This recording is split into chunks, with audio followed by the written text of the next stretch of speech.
नमस्कार, सगळ्यांचं स्वागत आहे ऍडव्हान्स ऑप्शन चेंजच्या चॅनल वरती. तर आपण करणार आहोत निफ्टीचा अनालिसिस. आज आहे 3 जुलै डेट आणि फ्रायडे आणि 7 जुलैची एक्सपायरी. तर आपल्याला काय करायचं आहे, आपल्याला सगळ्यात पहिले शिफ्टिंग चेक करायची. 9:30 वाजून गेलेले आहेत. शिफ्टिंग मध्ये काय दिसतंय तर रेजिस्टन्स साइडला शिफ्टेड फ्रॉम बॉटम दिसते 24,300 वरनं 24,350 9 वाजून 25 मिनिटाची या शिफ्टिंगला मी कन्सिडर करणार आहे. आणि रजिस्टर सपोर्ट साइडला शिफ्टेड फ्रॉम बॉटम दिसते 24,200 वरनं 24,300 9 वाजून 15 हिला कन्सिडर नाही करणार. सपोर्ट स्ट्रॉंग आहे. व्हॉल्यूम ओवाय आणि ओवाय चेंज मुळे कुठे तर 24,300 वरती. आता रजिस्टन्स साइड मध्ये फुल येलो बॉक्स दिसतात आहे, कन्फ्युज व्हायचं नाहीये. 24,300 वरनं काय शिफ्ट झाले आपण पहिलं पर्सेंटेज ग्राफ ओपन करून चेक करूया.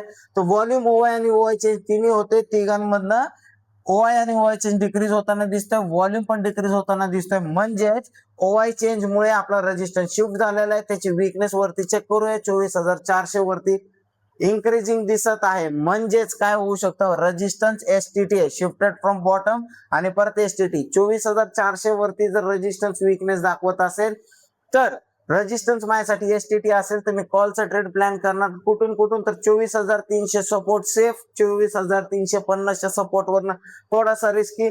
जर इथे पर्सेंटेज वाढताना दिसले 24,400 वरती सपोर्ट साइड आणि रेजिस्टन्स साइड पण, तर 24,350 पण सेफ होईल. आता मार्केट कुठपर्यंत जाऊ शकतं, आतापर्यंत मार्केट 24,400 पर्यंत ट्रॅव्हल करू शकतं. जर समजा 24,500 वरती जर वीकनेस वाढताना दिसली तर मार्केट 24,450च्या रेजिस्टन्स पर्यंत ट्रॅव्हल करू शकतो. एवढं लक्षात असू द्या. जर रेजिस्टन्सची शिफ्टिंग 24,500 पर्यंत झाली तर मार्केट 24,500 ला पण ट्रॅव्हल करू शकतो. लक्षात असू द्या, मार्केट आज बुलिश आहे तर कॉलचा ट्रेड प्लॅन करणं बेटर राहील. कॉलचा ट्रेड कुठून करायचा, 24,300 सेफ, 24,350 थोडासा रिस्की.